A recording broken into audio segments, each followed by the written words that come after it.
Hey, what's up everyone? Welcome back. Today we're going to be doing some work on the S10. We're going to do an oil change. I got some new parts in for some different vehicles. So let's see what we can get into today. Let's get to work.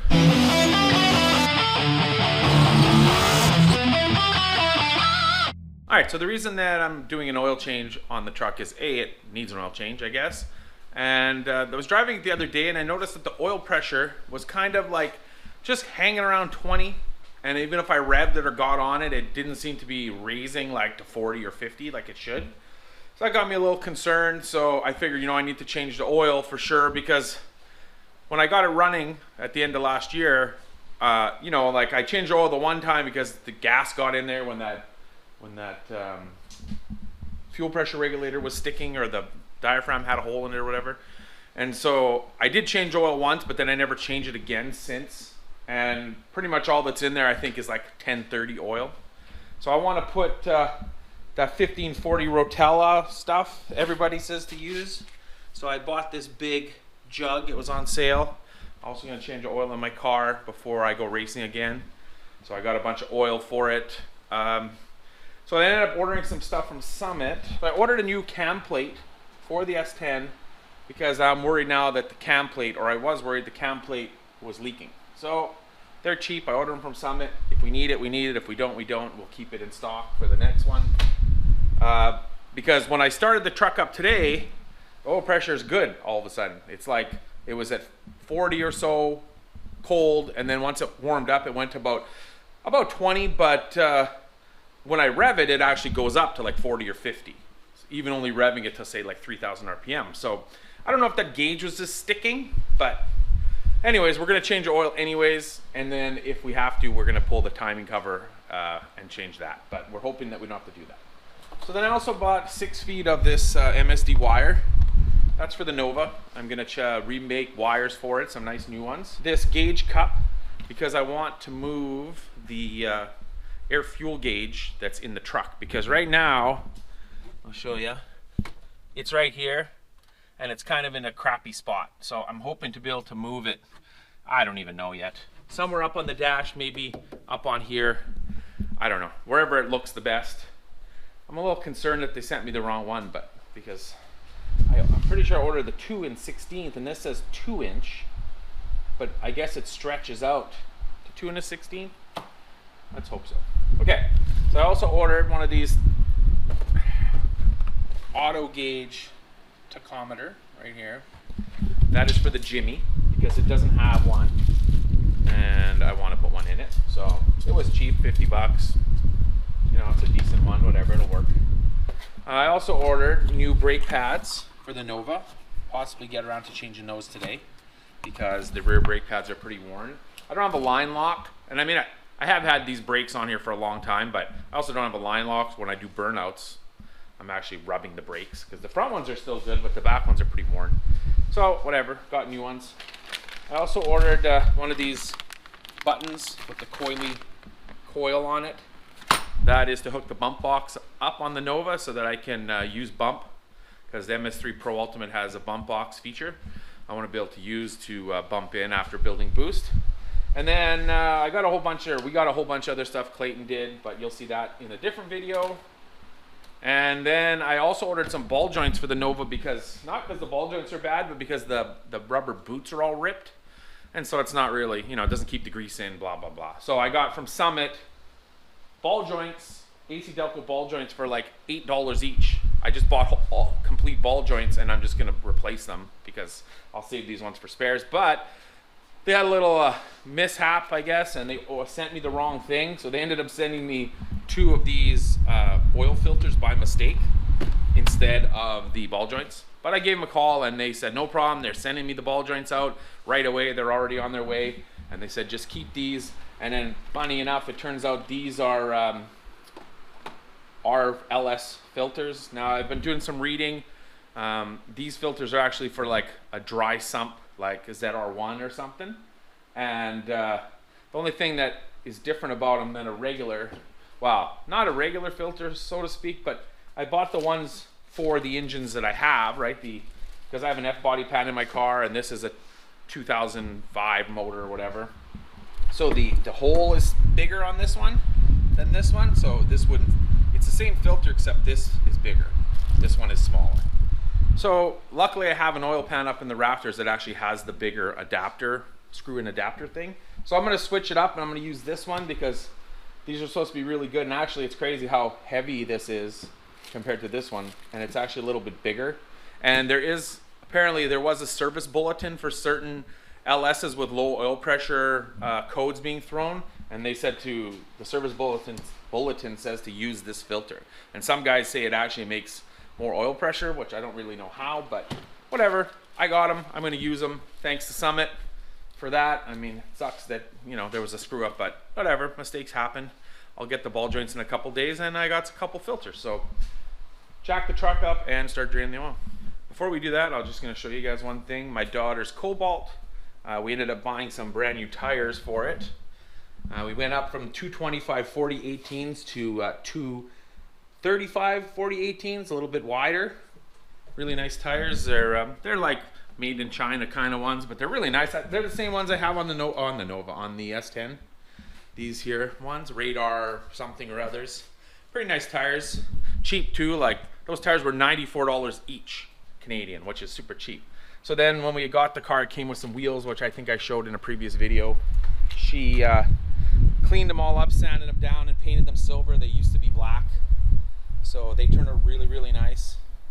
You can see them there. There was some damage on them in a few spots, like some curbing.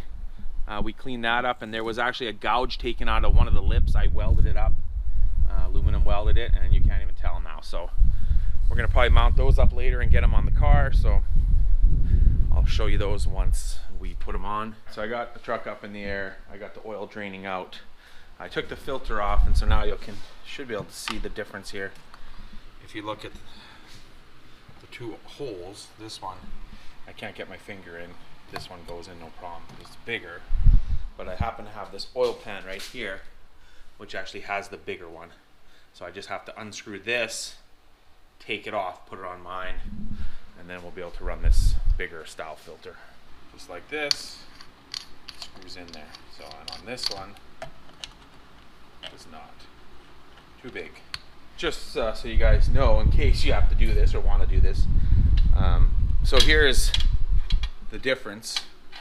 Let me set them up like this. I mean, it's not much, but it's a little bigger, right?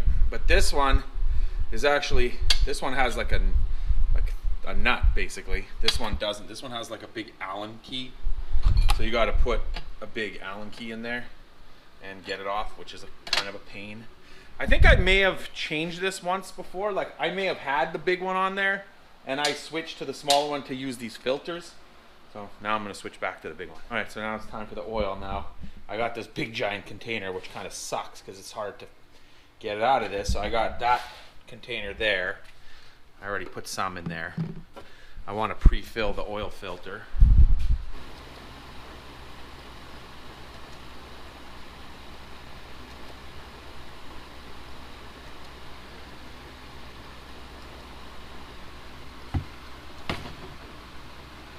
And you always want to put a little around the rubber here so it doesn't stick.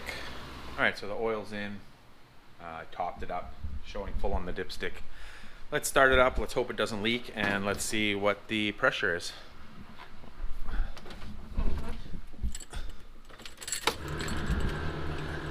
Turn that off.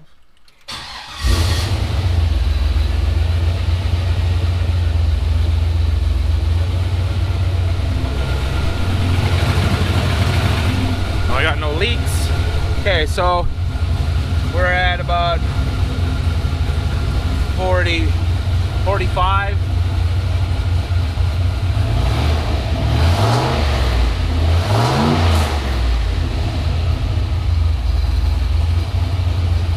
Well, we'll have to see how it is when it's hot, but it's never had that much oil pressure before, so it's never revved up to 70 like that. So combination of the oil, the filter maybe.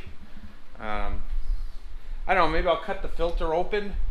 Like I said, it might have been plugged up with the camshaft, like assembly lube and stuff like that too. Could be a shitty filter. Maybe those filters are garbage. I don't really know. But What I do know is it has tons of oil pressure now, so that's awesome. We'll put it on the ground and we'll do something else. All right, guys, so got these tires. Me and my daughter mounted them up just using lots of soapy water and a couple bars. I have a tire machine, but I was scared it was going to really scratch them up. You know, it's not the great, especially with these low profile tires. If you just take your time with the bars, putting them on, it's pretty easy. I think they look really nice. She did a really good job painting them up. And we're going to get them on the car tomorrow. And then I'll show you what they look like on the car. As far as the truck goes, it's back on the ground. Oil change, all that's good now. I cleaned it up a little bit. I think we're going to take it cruising tonight. It's cruise night.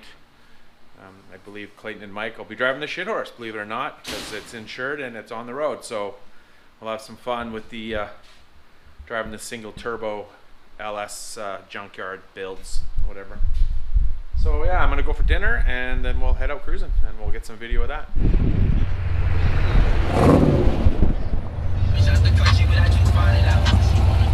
Hey, what's going on there? Huh? Yeah, yeah, nice one for you too. Shit horse.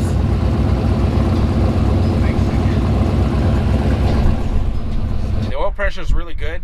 So even now when it gets really hot, it was staying like 35 to 40 even at idle, and then as soon as you press on the gas, it was jumping up to, you know, 50, 60, 70, depending on how much I was pressing on the gas. So that was definitely whatever, I don't know what it was, but definitely something fixed it, whether it was that oil filter or that other oil filter was just junk, or I don't know. But the oil pressure is good now, which is awesome.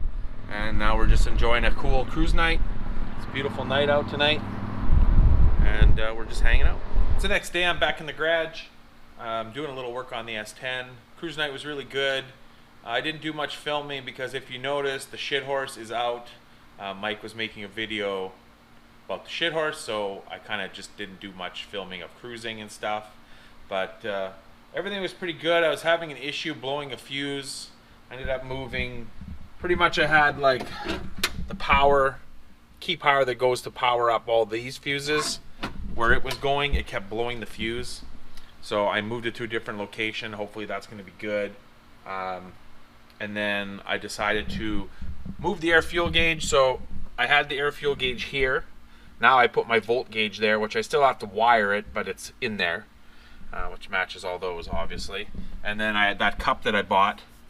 I used the same hose clamp that holds the tack, and I put it there. So now I can really see it. It's definitely going to be right in my view, which is perfect. It's not really in the way of anything. Obviously, I can still see my turn signals and stuff. I think I should have no issue being able to see it now. So I got that done today. So that's, I think, it for the S10 parts that I bought. Obviously, we didn't need that cam plate because the oil pressure is good now. So the next thing we'll do is work on the Nova. We'll put those rear brake pads on and the bump box installation. Wow, the bump box relay is already in there. I just pretty much have to wire the push button switch and then go into MS3 Pro and activate it, I guess. So that's what we're going to do next, which probably won't happen until tomorrow. It's Canada Day today, so happy Canada Day to all the Canadians. Of course, you're seeing this a little late, but and for you Americans, 4th of July is coming, which is basically like Canada Day. Your Canada Day, our 4th of July is today, so I'm probably not going to get anything else done, but tomorrow we'll get to work on the Nova and get some more stuff done. All right, so it's the next day now. We're back out here working. I'm going to take the S10 out so we can do some work on the Nova. I actually took the radial tires off, the drag radials off, and put these back on, the matching ones to the front. There are the radials with the Jegs wheels. So I took them off. I'm going to drive around like this for a little while. It'll be more fun to do burnouts and stuff.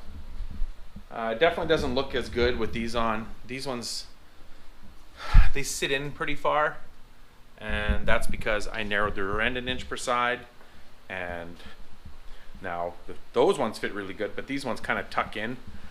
So I could put a spacer on there, which I probably will put a 1/2 inch spacer to push it out a little bit, maybe. It would definitely look better, but whatever. I can always switch back and forth. that was kind of the plan with buying them, is that I'd have both. So I'm going to take this out and then we'll get to work on the Nova. So what I'm going to do first is do the back brakes on the car. So I got it jacked up. I'll yank the wheels off and we'll get to changing out the pads. I run a Willwood brake on the back. Here are the pads, as you can see. All right guys, so these are pretty straightforward, these brakes. There's pretty much just a big cotter pin right here. That's a nice thing. You don't even really have to take like the caliper off to change them. Okay, so you can see they're pretty much worn to the here, let's take a different approach here. So yeah, they're done. But they've also been on here for a long time. They're squealing a bunch, and it's kind of the reason why I checked them in the first place. Other side, same thing, totally worn. I mean, this one's like, I mean, it's funny because even though they're worn to the wear marker, there's still pad on there. It's not metal on metal.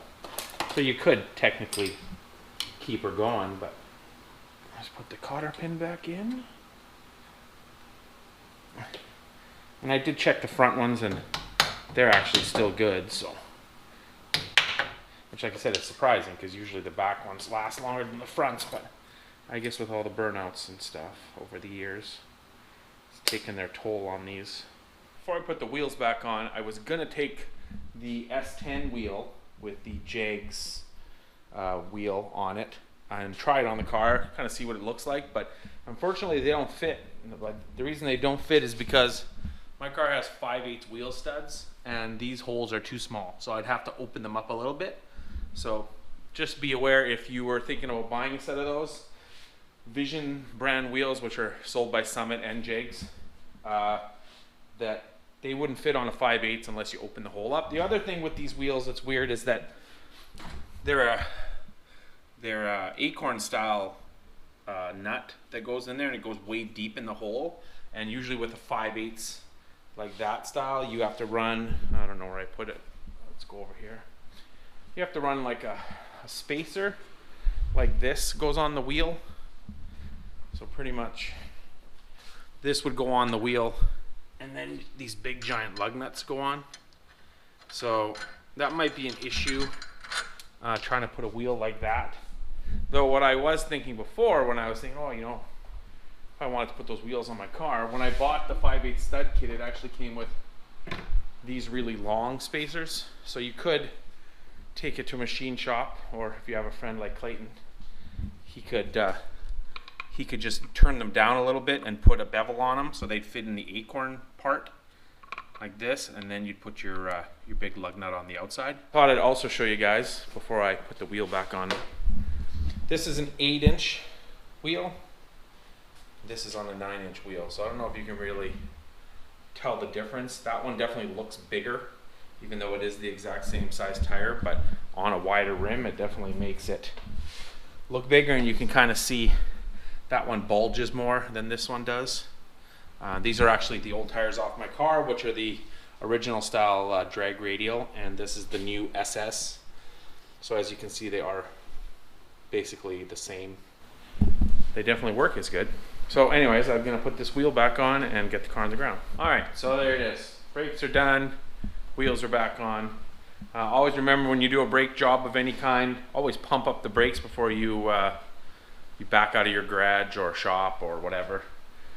If you don't, you might have no brakes when you go to press them. So that's definitely not good. The ball joints came in from Summit, that they sent me those filters by mistake.